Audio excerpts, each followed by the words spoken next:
Adi kunobviwa. Chene. Ini zara rangu ndinonzi Kazembe Kazembe. Makambonzwa? Ndina Minister Felix Mona. Makambonzwa? Minister of Transport, Minister Mona. Na Kazembe Kazembe nhasi tisikuita basa rekuona kuti madriver ari kufamba zvakanaka here. Taona driver wenyu kunwa doro haana. Tamutarisa, tamuvheneka. At least akachena. Asi ari kufamba zvakanaka here. Ari kufamba mushere kwazvo. Vanhu vakamira imimi baba vakagara nepapo. Munodzika here? Handinoenda nemodzika. Munodzikira kuti? Patenofu. Hande patenofu. Hande vanodzika. Vese vakamira vanodzika. Hande patenofu namani. Munhu wese akamira ari kudzika patenofu. Hande patenofu.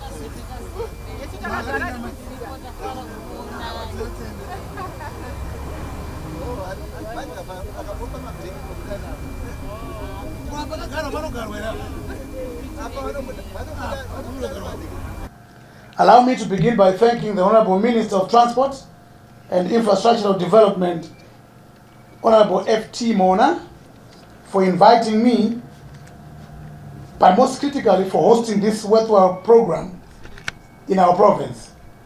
And also to congratulate him for being the best performing minister of the year.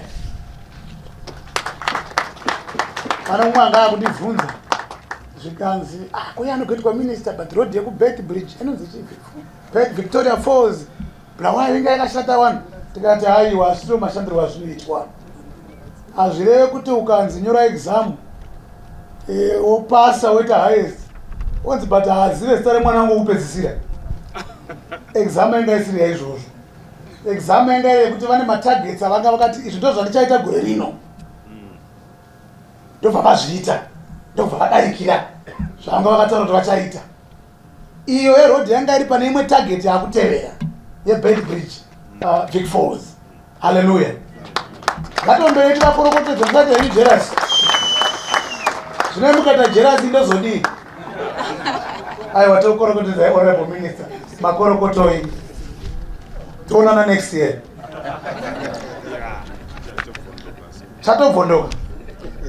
As you may all be aware, one of the Ministry of Home Affairs and Cultural Heritage's major responsibilities is to enhance road safety through traffic control and traffic law enforcement around the country.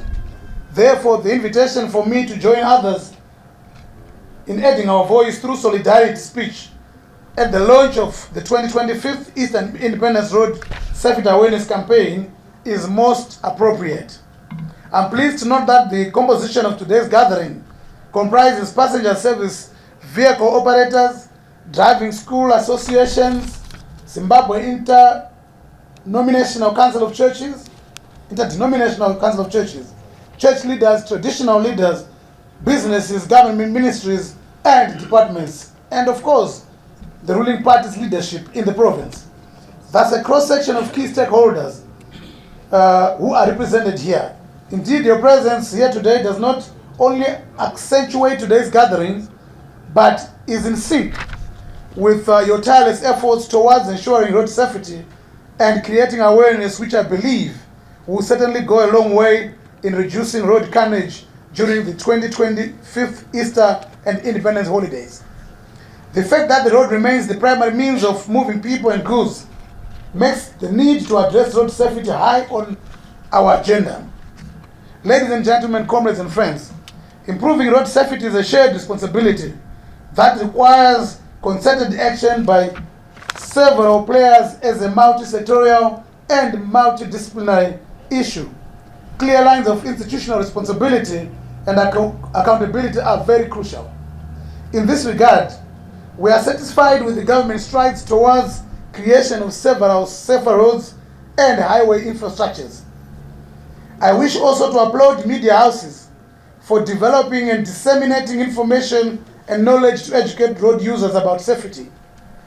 It is, however, saddening that this year's Eastern Independence Campaign launch comes at a time when the nation continues to witness a multiplicity of road accidents resulting in injury and the loss of precious human lives. One life lost is one life too many. As government, we will continue to implement measures to tame road carnage, and we urge all stakeholders to play their part. I was talking to my colleague, we were talking in the briefing that this year we will ensure that we deploy technology. We were meant to have done it last year, but we were let down by a contractor who had been awarded the contract to do the work. But I can promise you that this year, our target, myself and Minister Muna, if we do fail, apana zo best minister tese 3-2. Tinofana kuona kuti taisa technology, taisa makamera maroads. Nekuti taona kuti vanhu togata zvitadza. Tinopuwa tunhu kwatinopuwa maroads. Tesa apana mutsvene. Wacho apiwa neapa. And it takes 2. Vanhu vanobva vaituka mapurisa, hey mapurisa anyu ari corrupt. Hey vanhu venyu VID vari corrupt.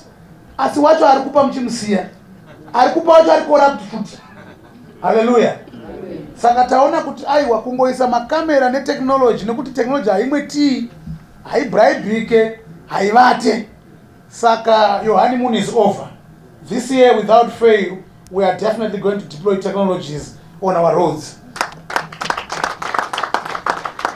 To put figures into perspective, during the 2023 Easter holiday, 288 accidents occurred, with 29 people killed, whilst 145 were injured due to road traffic accidents, whereas 286 accidents, only 2 less than the previous year, were recorded during 2024 similar period. I therefore urge all Zimbabweans to continue contributing towards minimizing or eradication, complete eradication of these road carnages. As a matter of fact, the world over, road accidents claim more injuries and deaths each year compared to all other incidents. Many of these accidents are attributable to human error, with few being mechanical faults. It is therefore irrefutable that simple reminders of proper road safety can go a long way in reducing road safety risks. We should not just, delegate this responsibility to police officers. Because I'm not there to defend the police officers, but the point I'm trying to drive home is that we have a collective responsibility, all of us, to ensure that we play our role. We do our utmost to do what we can to reduce this carnage. I will give a very simple example. We cannot allow things to happen. Takatarisa kakawanda patinoona vanhu vachidhakwa pamwe chitodhakwa navo achibuda pachidza akachipinda mumota ukamutarisa uchitomutambidza rimwe paindi rekuti awasiya bhiya rako iri newewo wakonzera accident. Munhu yeye akangonoita accident, you are also one to blame. So let's do our utmost. Pese patiri kana kuona munhu achibheheva zvisiri zvone foni pasina kuna technology, tora picture. Uyu munhu arikuita zvisiri izvi. Ina vamhona takati we are always alert 24/7. Ukatumira vamhona ukatumira iniza kuti munhu iye anosungwa. Because tine mapurisa everywhere. Kungotaurira mapurisa ari mberi kuti pane video iyi, uyu munhu ari kudhiraivha zvisizvo, vanomubata kumberi. Saka isusu ngatirege kukurudzira tichitarisa zvinhu zvichiitika. Mapurisa edu iko zvino we are also going to police the police officers, including VID officers as well. Nekuti mota ikapfuura neparoad block isina kukwana, driver asina kukwana, ichibva ipapo inoita accident, tiri kudzokera kune paroad block payapfuura napo kuti mamboerega sei ichipfuura nemiwo endai kujeri, basa robva rapera. Hallelujah. So ndiri kuti aiwa, we have a collective responsibility, all of us, to ensure that we avoid this carnage. In conclusion, let me also take this opportunity to reaffirm that police remains resolute in taming the traffic jungle and saving the wanton loss of precious human life. And thus we should send a very strong warning to all reckless road users and licensed transport operators, including all those who board the mushika-shikas and all violators of traffic laws, that the net is closing in. In fact, tingobva pano pane roadblock ndawira navamhona kuti tichatobvisa zvatakapfeka zvisiyatsoonekwa, tokumbirawo izvo zvimwe vakapfeka zvemakala makala izvo, timborowo tumaripa pati pari kuda ngaya, timbopuwawo $5 ari kushandiswa, ari kubhadharwa nevanhu kumapurisa. Asi uchipedza kundipa decision mwe vari pano vachikuisa simbi uchienda kukamba. Ndanditaura tiri mukati umu kuti patigera apa hatizivi kuti who is next achainvolva muaccident nekuda kwemumwe munhu asina kukwana, watarega achiita hunhu usina kukwana. It could be any one of us. Only on Saturday, laita nevamwe briefing, taive tichitenda vanhu kuconcession panonzi docking. Taitenda vanhu nokuvhuta kwavakaita kwakanaka. Pane mupurisa angauya kubasa. Sekuuya kuenda kwanga achikuita kubasa mazuva ese. Zvatinongoita isu tichiuya kubasa. Apedza basa rake, basa iro rapera, vanhu vaparara vakuenda kudzimba, naiye wakuti akwenda kumba nevamwe vake. Ndokupinda mumota, bus, minibus, whatever it was, kuti akwenda kumba. Parakanomira, vanhu vanga vari mubhazi ndokuvangada kutsvagawo zvekunwa, ndofunga kuti vaida kumwa madrinks. Handifunga kuti doro, because kana riri doro tovadzokera. Asi ndiri kuasuma kuti vaida kunwa mafizzy drink nezvimwe zvakadaro. Ava mai nevamwe vavo vakati aiwa, chiregai ndimhanyire vana, ndasiya vana, ndingakumirire muchiita zvimwe zvamuri kuita pariverside. Chiregai ndimise hangu malips ndidini nevamwe I think vanga vari 4 mapurisa. Timhanye kumba. Pavari vacross the road, ndobva varohwa nemotikari. Musi weSaturday, uko basa tafunga kuti vakatopedza vakumba. Ndobva vafira ipapo. As we speak right now, takarasikirwa napolice officer wedu. Asi patanga tiri kumafaro tichidini, hapana aiziva kuti ndozvichaitika. Saka patigere pano, tikarega nyaya ichiitika, hapana anoziva kuti pakati pako neni ndiani who is next as a result of careless, avoidable, reckless driving. Mwari akuitire nyasha. Vakanakira zvakawanda, sakashatira zvakanyanyisa. Nekuti vanogona kungosarudza kuti vanhu vanga vangopfeka zvinobhohwa wototi handonyuzere. Ko zvataunganira mavhisire havaripote. Ivo vanoti zvine zvisiri newsworthy, zvinobhohwa zvendo zvavanonyanyofarira stereka. Saka tinovakumbira tisati taenda mberi kumuzotorawo zvisinganakidze. Zvine mashoko ekuti mupepete vanhu vazive zvakawanda. Ndinokutendai, you are the ambassadors, you disseminate information kuvanhu vedu.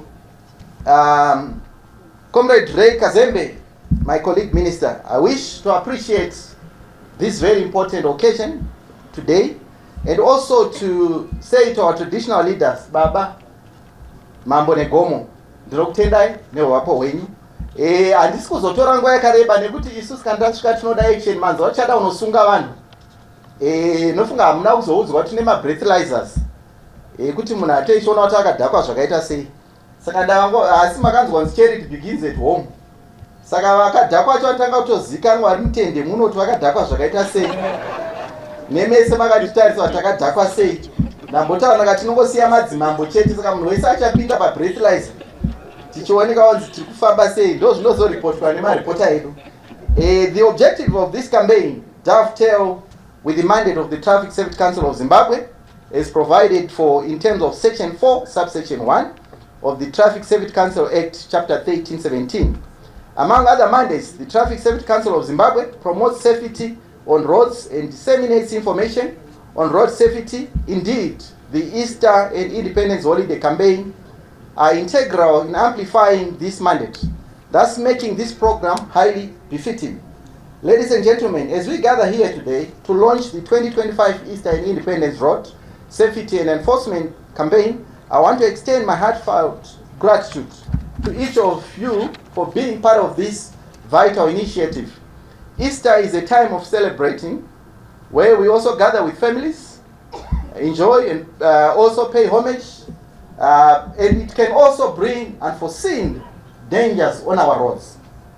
Ladies and gentlemen, manzwa tichitaurwa mashoko anosuwisa ema-numbers atiri kurasikirwa nawo naBishop Kura kuti chokwadi as a nation we cannot continue having ma-numbers ekutonorasikirwa nezviuru zvinopfuura zviviri over 2000 gore rega rega vanhu vari kushayika mumugwagwa. Our national target under the National Development Strategy 1 is to reduce road carnages and road crashes, injuries and fatalities by 25% by the year 2025. Road safety is our collective responsibility and needs a multi-stakeholder approach. It is through collective effort that we can inspire appropriate road user attitudes. The road is a shared space where pedestrians, cyclists, passengers and drivers meet as they use the same. It is time we raise the bar in our fight against road carnage on the roads. Ladies and gentlemen, on the policy front, I wish to thank His Excellency, the President of the Republic of Zimbabwe, Comrade Dr. Emmerson Mnangagwa, for creating an enabling environment for us to mitigate on road carnages. Through his support, We have continued to put in place legislative frameworks and measures to reduce road carnage, such as the following.